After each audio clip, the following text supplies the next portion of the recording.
Coming at you live from the HR Media Control Room. You doing it on here at UStreamRadio.com. Yours truly, Diamond King. And DJ Unique. As always. Yeah. What is so funny? Today we are here for another episode of Hip Hop 101 to get into some classic rap discussion. Yep. Today's topic, MC Lyte. MC Lyte. Your thoughts on Lana Michelle Mora, aka MC Lyte? She gonna hurt you when she hear that you said that. Well, I mean, mother named her Lana, I'm gonna call her Lana. I'm named Clay, I'm calling Clay. Alright. But MC Lyte, when you think of MC Lyte, what's the first thing that comes to your mind? Paper Thin, the Jaddas. Jaddas, nice. Of course, Lyte was born 1971. Raised where? Where was she raised? Brooklyn. Okay, I thought I was gonna catch you with that one.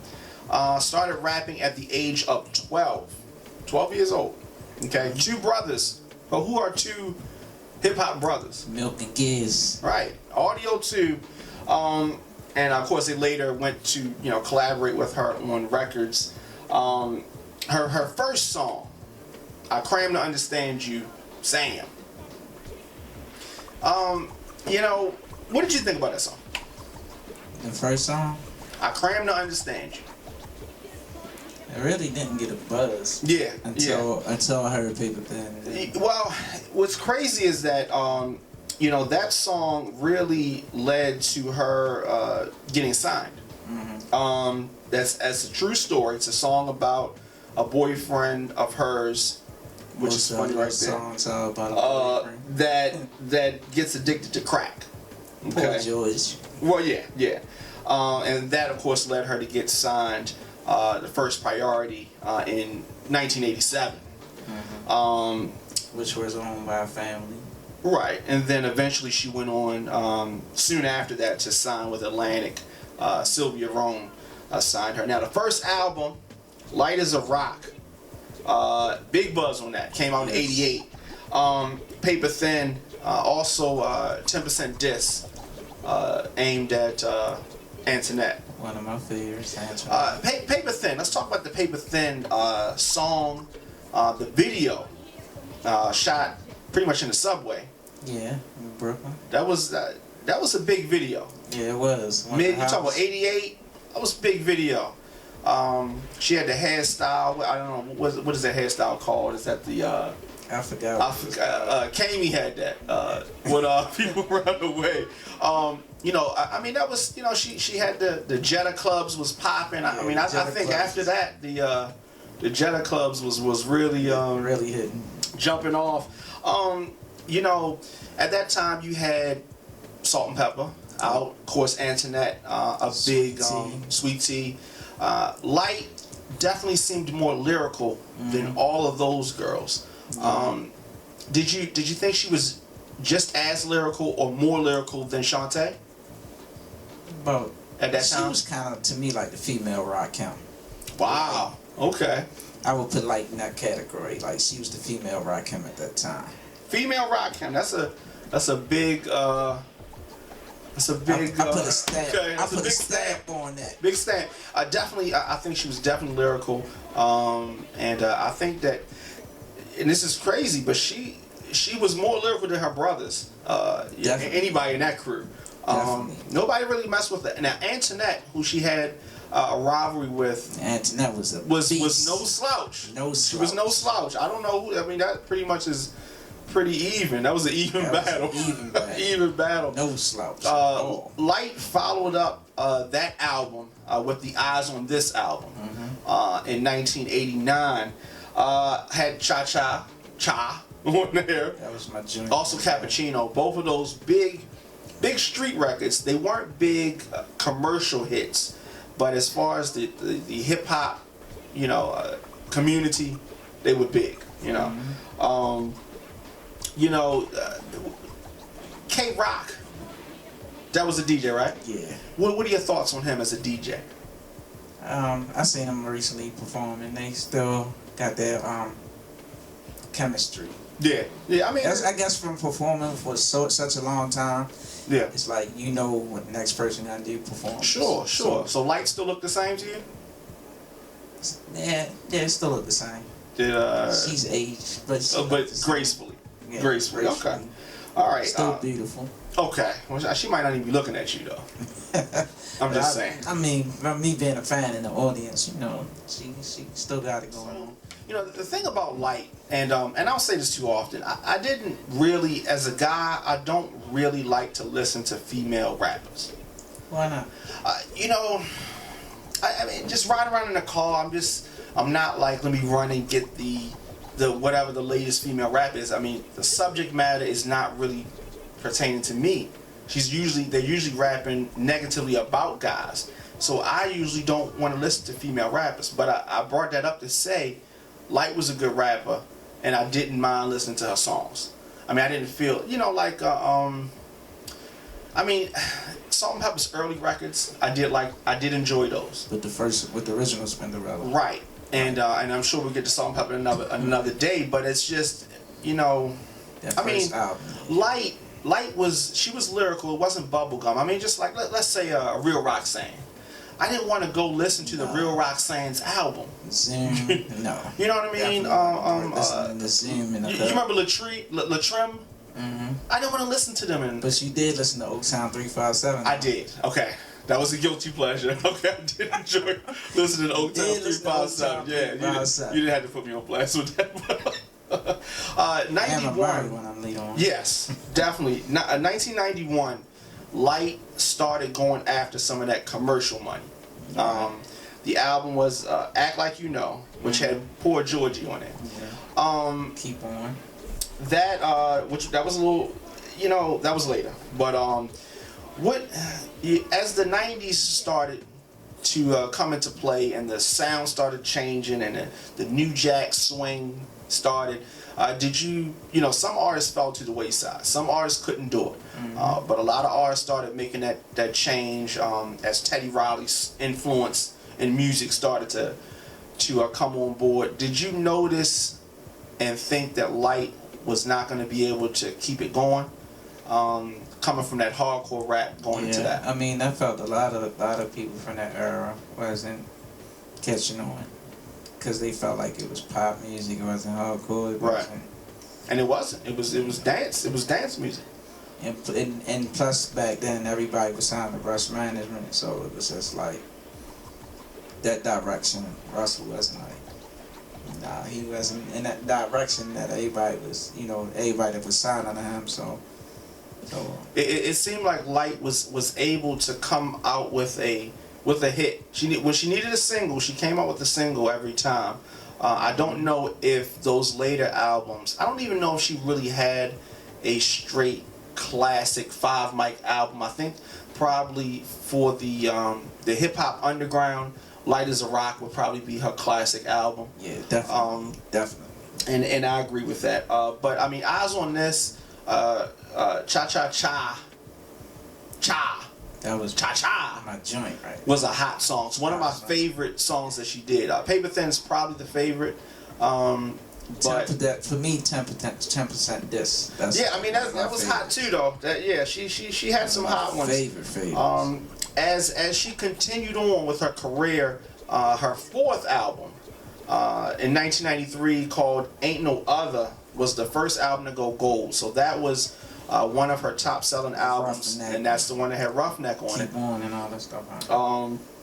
Well, Keep On was actually years later, but I thought that was on Roughneck. No, they did. They was on two different albums. Oh, wow. That was a little bit later, but you know, Roughneck, her biggest record was Roughneck. Very, very commercially successful record. Did you think at that point she had reached her peak? Did you think that was the peak for MC Lyte? Not really, but she just took a fall back after. Yeah, definitely. After that. Definitely. I mean, Roughneck. Yeah, Roughneck. Right, and Roughneck was a big record that led to her collaborating with Janet Jackson, Brandy, in '94. I Want to Be Down remix was nasty. Yeah, her verse on that was just like super nasty. Definitely. That was I know that verse about her, but I'm not saying Yeah, don't that's a female. don't do it. I'm a fan, so I know a lot Yeah. of verses. But I'm not saying- Understandable. Now the female MCs, why is it that it seems like there can only be one or two on at one time? Competition. That's just like in the mid-90s. It was only two. Foxy Brown and Lil Kim. Now, you know, at first I thought it was gonna be Nicki Minaj And Kim. but then or Trina, but it just seemed like now it's just Nicki Minaj. But I don't know why now it's not the two right now. Now, we never heard anything about this, but do you think that there was animosity between the Audio 2 and MC Lyte? I mean, I never knew that there was any animosity. Yeah, between I never heard that there was, but I mean, how do you think that they felt with? I guess that they came out really But before her. you gotta remember they chilled out first before she even. True. As the '90s transformation started, linking around a lot of the artists from the '80s took a fall back, except for maybe like Lyte, Running them. Couple. Yeah. Well, I think that transition, that '90s transition, was difficult for Run DMC. If you look at, and I like the record, but it wasn't a hit. If you look at a record like Pause, right? That was my joint. I like that song, but that was not Run DMC. No, it wasn't. It was not a Run DMC song, and that was Ave was definitely a Run DMC. That was, mid '90s.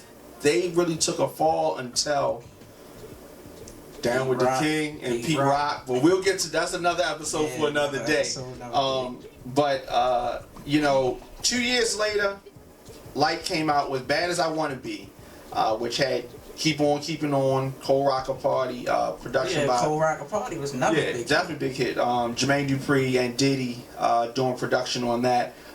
She also collaborated with Missy Elliott, who was unknown at that time. And the album also went gold. Her second top selling album. Now this is right before the emergence of Lil' Kim, Foxy Brown, and after they brought that sex appeal, Lyte kind of fell to the wayside. And her next album, which came in '98, called 7 and 7, was not commercially successful. And by 2000, she had left the label. And I guess she was considered old school at that point. Yeah. But one thing I do like about MC Lyte, she's always been articulate. She's been good with her words. Her delivery's always been good. She went on to release another album in 2003. A lot of people don't know. Independently released album called The Underground Heat, which she collaborated with Jamie Foxx on. And one single that they had called Ride With Me went on to get nominated for a Grammy and a BET Award in '03. But Lyte did something that I haven't really seen anybody do. And she transitioned to do a lot of voiceover work. Yeah, a lot of voiceover. And BET she did Awards, Hip Hop Awards. Definitely. And also she did a lot of acting. She played on a lot of series as MC Lyte. Yeah. She was Moesha, Living Color, New York Undercover, and My Wife and Kids. She played MC Lyte, and then she was also in the House and Half, District, a lot of other shows as characters. So Lyte having a career after hip hop is good. Definitely is good. And still going on tour, getting old school money. Yeah, you talk about the old school money a lot. No, nothing like it. Do you think that the artists today, let's say like a I don't know who's hot right now. Let's say 2 Chainz. Okay, 2 Chainz is a good example. Let's say 2 Chainz, Rick Ross. 15 years from now, are they going to be able to tour and do an old school review? No. Rick Ross? No. 15 years from now, nobody's going to want to see Rick Ross. No. 15 years from now, nobody's going to want to see 2 Chainz. No. Well, you might be right, but you might be wrong. You never know. Let's go back 15 years ago.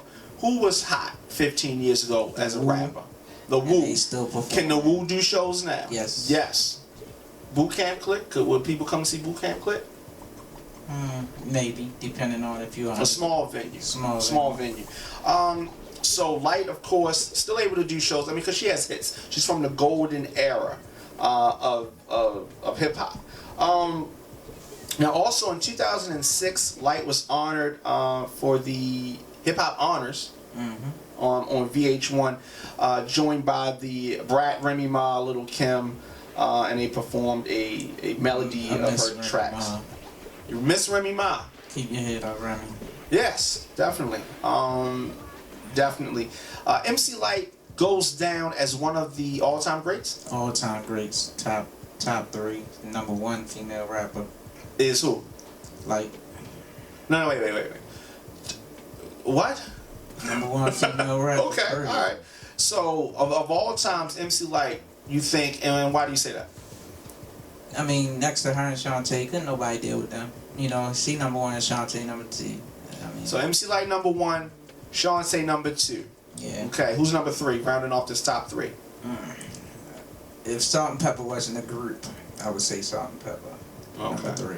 Where does Latifah stand in your all-time Latifah list? in the top 5. Latifah, so she was number 5? Like number 4. Number 4. So you put Latifah above Kim? Yeah, if they was the battle, yes. I'm thinking and above lyrically Foxy? battle. So your criteria is lyrical battle.